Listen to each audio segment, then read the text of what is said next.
ఖాళీ టీచర్ల పోస్టులు ఎక్కడైతే ఖాళీ ఉన్నాయో అన్నీ కూడా భర్తీ చేస్తే కొంత విద్యార్థులు మంచిగా చదువుకోనికే ఇది ఉంటుంది. ఇక ఒక పోస్ట్ సోషల్ మీడియాలో కొంత వైరల్ అయింది, ఒక చర్చనీయాంశమైంది. ప్రొఫెసర్ సూర్యపల్లి సుజాత, ఆమె ప్రస్తుతం విద్యా కమిషన్ మెంబర్గా కూడా ఉన్నారు. ఆమె ఆపరేషన్ సింధూర్ మీద ఒక పోస్టు పెడుతూ, ఆపరేషన్ సింధూర్ అంటే ఏదో ఆధ్యాత్మికం అనుకున్న రక్తపాతమా అంటూ దానికి సంబంధించి ఒక కోట్ చేస్తూ ఆపరేషన్ సింధూర్ని ఆమె సోషల్ మీడియా వేదికగా ఒక పోస్టు పెట్టింది. దానికి సంబంధించి చాలామంది అటు బీఆర్ఎస్ నుంచి కావచ్చు, బీజేపీ నుంచి కావచ్చు, సోషల్ మీడియా నెటిజన్లు కావచ్చు ఆమె పోస్ట్ మీద మండిపడతా ఉన్నారు. అసలు ఎట్లా ఒక దేశంలో అమాయకుల ప్రాణాలు పొట్టన పెట్టుకున్నారు ఉగ్రవాదులు, వాళ్ళను మట్టుపెట్టడానికి ఆపరేషన్ సింధూర్ అనే ఒక చర్య భారత సైన్యం చేసింది. దాన్ని హెచ్చడి చేస్తూ, దాన్ని తక్కువ చేస్తూ భారత ప్రభుత్వం తీసుకున్న నిర్ణయాన్ని, భారత ప్రభుత్వం చేసిన ఒక ఆపరేషన్ని తక్కువ చేసి హేళన చేసి మాట్లాడేలాగా పోస్ట్ ఎట్లా పెడతారని చెప్పేసి చాలామంది ఆమె పోస్టును తప్పుపడతా ఉన్నారు. ఒకసారి చూద్దాం.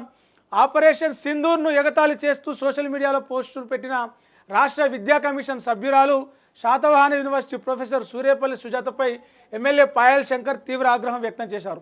పహల్గామ్ ఉగ్రదాడిలో 26 మందిని పొట్టన పెట్టుకున్న టెర్రరిస్టులకు గట్టిగా బుద్ధి చెప్పేందుకు భారత సైన్యం అత్యంత సాహసోపేతంగా ఆపరేషన్ సింధూర్ పేరిట దాయాది దేశంలోని ఉగ్రవాదుల స్థావరాలను ధ్వంసం చేస్తే దానిని తప్పుబట్టే విధంగా ఆమె వ్యవహరించడం దుర్మార్గం, ఇది ముమ్మాటికి దేశద్రోహం అవుతుందన్నారు. రాష్ట్ర ప్రభుత్వం తక్షణమే ఆమెను సస్పెండ్ చేయాలి, ఆమె సభ్యత్వాన్ని, ఏదైతే విద్యా కమిషన్లో మెంబర్గా ఉన్నదో ఆమె సభ్యత్వాన్ని కూడా రద్దు చేయాలని చెప్పేసి డిమాండ్ చేశారు. మరో ఎమ్మెల్యే ధన్పాల్ సూర్యనారాయణ కూడా మాట్లాడుతూ కగార్ను ఆపరేషన్ సింధూర్ను ఎగతాళి చేస్తూ సోషల్ మీడియాలో పోస్టు పెట్టేటువంటి విద్యా కమిషన్ సభ్యురాలు సూర్యపల్లి సుజాతను తక్షణమే సస్పెండ్ చేయాలని చెప్పేసి ఆయన కూడా డిమాండ్ చేస్తూ విద్యా కమిషన్ సభ్యత్వం నుంచి కూడా తొలగించాలి, దేశద్రోహ చర్యగా భావించి అరెస్టు చేయాలని చెప్పేసి కూడా ఇచ్చేస్తూ ఉన్నారు. రాజకీయ ప్రయోజనాల కోసం అర్బన్ నక్సలైట్లను చేరదీస్తున్న కాంగ్రెస్ ఇప్పటికైనా ఇలాంటి వారిని దూరం పెట్టాలని చెప్పేసి అన్నారు. మరోవైపు మరో MLA, BJP MLA Palvai Harish కూడా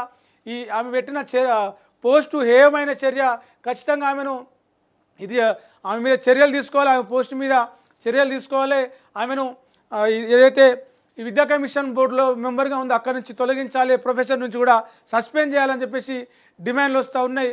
అయితే ఏదైతే అంటే ఒక దేశం సంబంధించి 2 దేశాల మధ్య యుద్ధం జరుగుతున్న ఈ సందర్భంలో కొంత అంటే రెచ్చగొట్టేలాగా కావచ్చు, సైనిక చర్యను కించపరిచేలాగా కావచ్చు, ప్రభుత్వ నిర్ణయాన్ని అంటే దేశంలో అమాయకుల ప్రాణాలు తీస్తున్న ఉగ్రవాదులను ఏరివేసే ఆ చర్యను కొంత తప్పుపట్టడాన్ని సోషల్ మీడియా వేదికగా కావచ్చు, రాజకీయంగా బీఆర్ఎస్, బీజేపీ లాంటి పార్టీలు కూడా వ్యతిరేకిస్తూ ఉన్నాయి. ఇది ఆమె మీద కొంత గరం కూడా అవుతూ ఉన్నాయి. ఆమె ఎట్టి పరిస్థితుల్లో ఆ పోస్టులోంచి తీసేయాలి, వెంటనే సస్పెండ్ చేయాలని చెప్పేసి కూడా డిమాండ్ చేస్తూ ఉన్నారు. ఇక హైడ్రా మరింత స్పీడ్ పెంచబోతూ ఉన్నది. ఈ రోజు నుంచి ఎక్కడైతే హైదరాబాద్లో నాలాలు, చెరువులు, ప్రభుత్వ భూములు, దేవాలయ భూములు అక్రమంగా ఆక్రమించి ఆక్రమణలు చేసి కట్టడాలు చేస్తారో, దానికి సంబంధించి అక్కడ నిర్మాణాలు చేస్తారో వాటి అన్నిటి మీద కూడా దూకుడు పెంచి మరింత చర్యలు తీసుకునే దిశగా స్పీడ్